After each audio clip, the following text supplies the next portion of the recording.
안녕하세요. 주니어보드 33기 임다영입니다.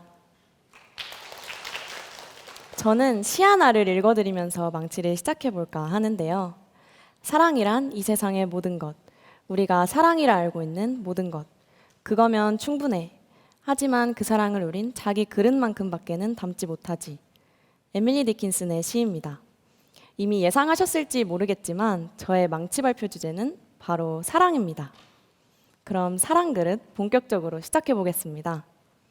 저는 방금 보신 에밀리 디킨슨의 시를 읽으면서 마지막 구절이 유난히 눈에 들어왔는데요. 사랑을 자기 그릇만큼밖에는 담지 못한다라. 저는 지난날 저의 사랑들이 떠올랐습니다. 귀여운 그릇 4개가 깨져 있죠. 맞습니다. 저는 고등학교 때부터 지금까지 총 5명과의 연애를 해왔는데요. 더 많이 하신 분들도 많으실 거라 생각합니다. 연애 횟수의 많고 적음을 이야기하고자 하는 것은 아니지만 늘 사랑과 가까이에 살았다는 사람이라는 것은 말씀드릴 수 있을 것 같아요. 그 중에서도 제가 처음 사랑을 하게 된 것은 2019년 제가 고등학교 2학년 때였습니다. 한 에피소드를 말씀드릴까 하는데요. 하루는 이런 일이 있었습니다. 제가 도서관을 가는 중에 우연히 친한 남사친을 만나게 되었는데요. 이야기를 나눠보니 이 친구 역시 도서관을 가는 중이라고 해서 저희는 함께 도서관에서 같이 오랜 시간 공부를 했습니다. 그런데 문제는 오랜 시간 동안 연락두절된 저를 기다리던 당시 남자친구는 서운함을 표현하는 상황이었죠. 네, 제가 잘못했죠. 저는 바로 사과를 하고 긴장되는 마음으로 그의 답변을 기다리고 있었는데요. 그의 답변은 다음과 같았습니다. 당시 제 감정을 실어서 약간 재연을 해드리겠습니다. 연락을 미리 해줄 수는 없었어? 중학교 때부터 친했으면 뭐 반가웠겠네. 이해해. 저는 이 친구의 이해 덕분에 2년이라는 시간 동안 관계를 지킬 수는 있었는데요. 제가 이 이야기를 말씀드린 이유는 앞으로 말씀드릴 두 번째 연애사에 중요한 역할을 하기 때문입니다. 그럼 바로 두 번째 이야기로 넘어가 보실게요. 두 번째 사랑은 2021년 제가 20살 때 찾아오게 됩니다. 제가 대학교에 들어갈 때 한 가지 큰 로망을 안고 대학교에 입학을 했는데요. 경영학도였던 제가 정반대의 전공을 가진 공대생, 그것도 잘생긴 공대생과의 CC를 꿈꾸면서 대학교에 진학했습니다. 또 가까운 시일 내에 그 로망은 다행히 이루어지게 되었는데요. 행복했던 6개월간의 연애 초기를 지나고 나니 점차 저의 인내심을 시험하는 일들이 생겨나기 시작했습니다. 당시 과 학생회장이었던 그는 밥약이라는 행사를 핑계로 유독 여하구들만 있는 식사 자리에 참여하곤 했고, 저에게는 안 간다고 해놓고 저와의 약속을 빈번히 파토내면서 술자리에 참여하기도 했습니다. 못됐죠. 이렇게 사소한 줄만 알았던 관계의 균열은 이별에 성큼 다가가게 했는데요. 저는 제가 이별을 말하게 될 줄 몰랐습니다. 불과 하루 전까지만 해도요. 왜냐하면요. 저희는 하루 전까지만 해도 함께 요리를 하면서 분명히 행복한 시간을 보냈거든요. 그런데요. 바로 그 다음 날 그는 또 말없이 술자리에 가게 되었고, 마지막 참을인이죠. 살인은 면할 수 있었습니다만 이별을 면할 수는 없었습니다. 저는 결국 이별을 말하게 되었어요. 그런데요, 저 진짜 이별할 생각은 없었습니다.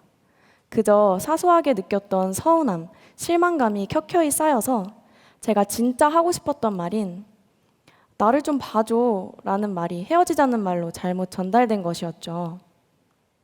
그렇게 원치 않는 이별을 하게 된 저는 2달 동안 지독한 미련기를 겪게 되는데요. 제가 할 수 있는 것은 닿을 때까지 연락을 해보는 것밖에 없었습니다. 그의 답은 어땠을까요? 카톡. 미안해 다영아, 나 다시 만날 자신이 없어. 라는 참담한 대답밖에 없었습니다. 저는 이 연락을 받고 모든 것에 체념한 상태로 마음을 정리해가고 있었는데요. 3주 후에 다시는 울려서는 안 될 알림이 또 울리게 되었습니다. 카톡. 자니? 아니고요. 지금 시간 되니? 라는 카톡이 오게 된 것인데요. 저는 이때 무슨 시간? 하면서 퉁명스러운 답변을 보내긴 했습니다만 저는 이때도 이미 나갈 준비를 마친 상태였습니다.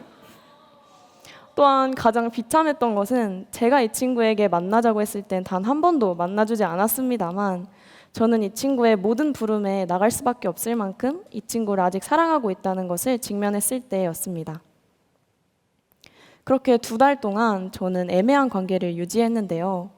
그 긴 시간 동안 제가 알게 된 사실이 하나 있습니다. 바로 사진 속 모습처럼 행복했던 예전처럼 돌아갈 수는 없었다는 사실인데요. 또 정신을 차려보니 저는 이미 많은 것을 놓치고 있었습니다. 건강, 자존감, 제 삶 등등 많은 것들을요. 그렇게 저는 오랜 시간 동안 합리적으로 그에 대한 애증의 마음을 품고 살았습니다. 사실 정확히는 증의 마음을 더 많이 품고 살았던 것 같아요. 또 이런 생각도 들었습니다. 나는 넘치는 사랑을 주는 물과 같은 사람이고 상대는 그 사랑을 담을 수 없는 간장종지같이 작은 그릇을 가진 사람이라고요. 내가 주는 사랑은 큰데 그 사랑을 담을 상대의 사랑 그릇이 작았던 거야. 합리화하면서 피폐해진 저의 멘탈을 관리했던 것 같습니다. 이렇게 힘든 이별을 겪고 나니 또다시 사랑을 하기가 겁나더라고요. 그래서 이런 사랑에 대한 회의까지 밀려오기 시작했습니다. 그런데 저 더 이상은 사랑들을 깨고 싶지 않았거든요. 그래서 자연스럽게 지난 저의 사랑들을 다시 떠올리게 되었습니다. 제가 처음 말씀드린 에피소드를 기억하실지 모르겠습니다. 제가 고등학교 시절에 다퉜을 때 그 친구는 어떻게 이야기했었지? 다시 그 대화를 꺼내보게 되었는데요. 그렇게 다시 보니 그의 이해한다는 말이 조금은 다시 보이게 됐습니다. 사실 그때 이 친구는 이런 질문을 던졌었는데요. 다영아, 너가 만약 나였다면 정말 괜찮았을 것 같아? 당시 저는 이 질문이 저에게 따져 물으려는 질문인 줄 알았습니다. 그런데 그는 이어서 이런 답변을 했는데요. 나 지금 사과받자고 이 질문하는 게 아니라 널 알아가려고 해. 너가 정말 괜찮다고 하면 널 이해하려고 해. 제가 잘못한 상황에서도 이 친구는 어떻게 이런 말을 할 수 있었을까요? 저는 그 순간 깨달은 것이 있습니다. 아, 한쪽만 그릇이 아니구나. 어쩌면 주는 것만큼 중요했던 것은 담는 것이었을 수 있겠구나. 저는 이때서야 비로소 저의 사랑 그릇에 대해서 생각해 보게 되었습니다. 저는 그동안 넘치는 물과 같이 주는 사람이라고만 생각했는데요. 나는 그동안 사람과 사랑을 잘 담고 있었나? 내가 그때 그 친구의 상황과 이유를 한 번이라도 들어주려고 노력했다면 관계는 조금 달라졌을까? 후회도 해보면서요. 제가 이 이야기를 망치해서 드리는 이유는요. 사랑은 여전히 어려울 것입니다. 그럼에도 불구하고 사랑은 제 삶에서 가장 중요한 것이기 때문에 저는 노력하고 싶기 때문입니다. 사람과 사랑을 더 많이 담을 수 있는 이런 찻잔같이 작은 그릇 말고요. 이렇게 대접처럼 커다란 사랑 그릇을 가진 사람이 되는 것이요. 지금까지 제 이야기를 들으시면서 여러분도 한 분쯤은 떠오르셨을 것 같아요. 돌아가시는 길에 한번 생각해 보시면 어떨까요? 여러분의 사랑 그릇은 어떤 모양이신가요? 지금까지 사랑 그릇 임다영이었습니다. 감사합니다.